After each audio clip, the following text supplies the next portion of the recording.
vient d'être édité en français, d'être traduit par Jeanne Toulouse, ici même, là. Avec Nicolas Vidalin. Avec Nicolas Vidalin, que je vois pas. Et c'est les éditions. Et c'est les éditions, pardon, les Fondeurs de Briques, une jeune maison d'édition, enfin récente plutôt, qui édite des trucs très bien. Et il présente le livre à côté du bar. Voilà, il vous parlera mieux que moi de tout ça. Enfin, de sa maison d'édition. Il ne veut pas en faire une présentation Voilà. Eh ben, c'est trop tard encore. D'accord. Non, mais c'est aussi bien que... Après, ouais. Si vous avez des questions à poser après, nous pourrons en discuter au bar. Vu que je suis barman là-bas. Voilà. Merci.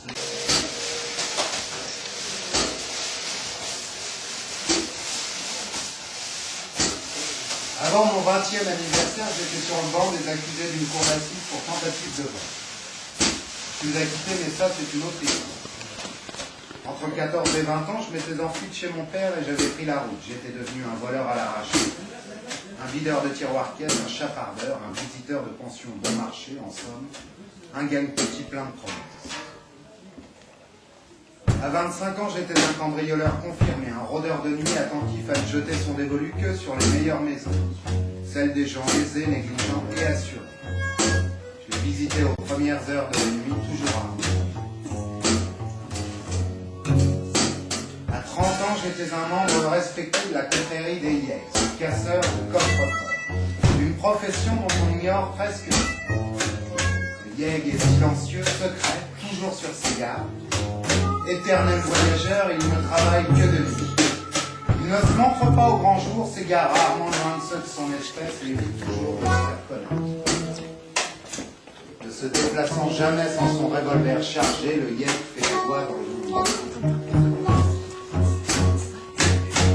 À 40 ans, j'étais un voleur de grand chemin qualifié, solitaire et compétent, un évadé, un fugitif avec pas moins de 25 ans d'expérience dans le milieu. Bien triste expérience.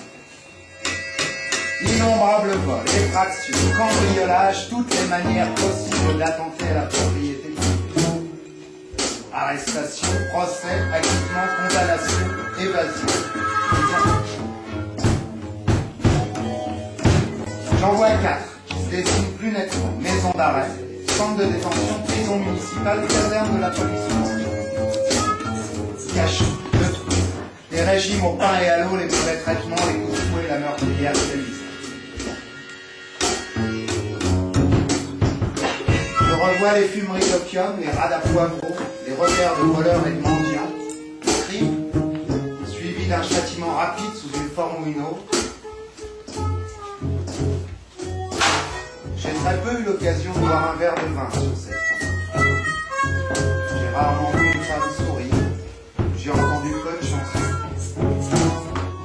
Pendant ces 25 ans, voilà toutes les choses qui me sont arrivées que je vais raconter ici. Et je vais les raconter comme je les ai vécues. Sourire aux lèvres.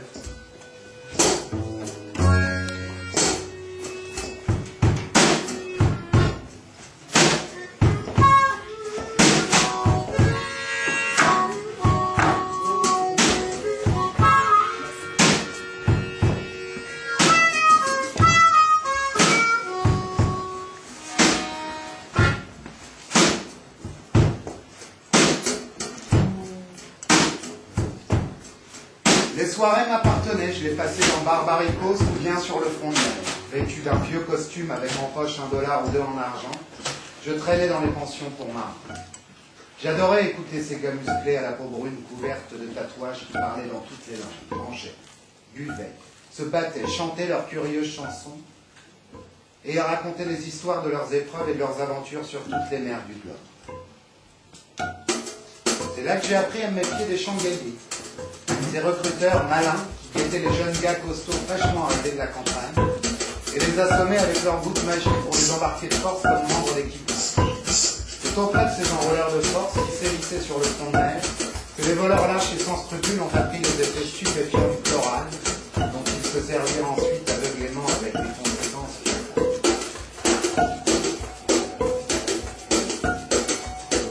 J'aimais aussi traîner dans les repères de poivrons, arceaux et alcooliques en bouche.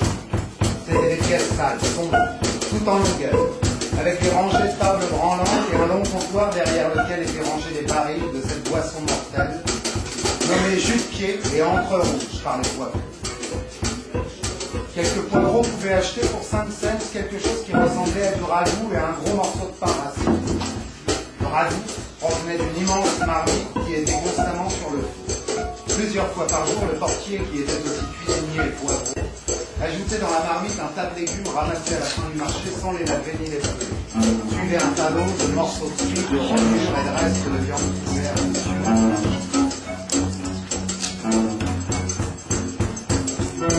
Les clients de Cérade avaient les parcours les plus divers. Les érudits qui citaient les poètes latins et grecs, des avocats qui disséquaient l'œuvre du juriste Blackstone, et des écrivains, avec leurs rouleaux de manuscrits couverts de graisse, fraternisés avec des vagabonds usés par la route, des marins trop vieux pour naviguer et des mécaniciens dont les outils ne voulaient plus, tous sous l'empire de la boisson.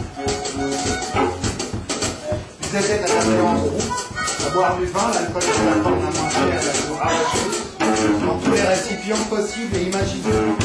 Boîte en fer blanc, tasse en étain, verre à bière et bol à souper de réchaud, tout ce que le patron trouvait d'incassable chez les brocants. Ils étaient très volumineux, riaient rarement, et ne se battaient jamais. Ils étaient bien conçus pour ça.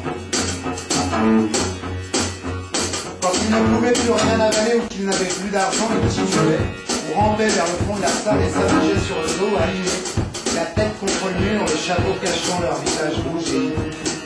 Portiers, cuisiniers, poivreaux surveillaient les dormeurs attentivement. Quand ils jugeaient qu'ils avaient assez cuvé leur vin pour pouvoir tenir debout, les réveillaient à grands coups de pied, les poussaient dans la rue, où ils mendiaient, empruntaient ou volaient de quoi remettre au feu. Trop souvent, ils ne réagissaient pas à ces coups de pied. Le portier soulevait alors le chapeau décrépit, jetait un œil au visage violacé et appelait le chariot de la mort.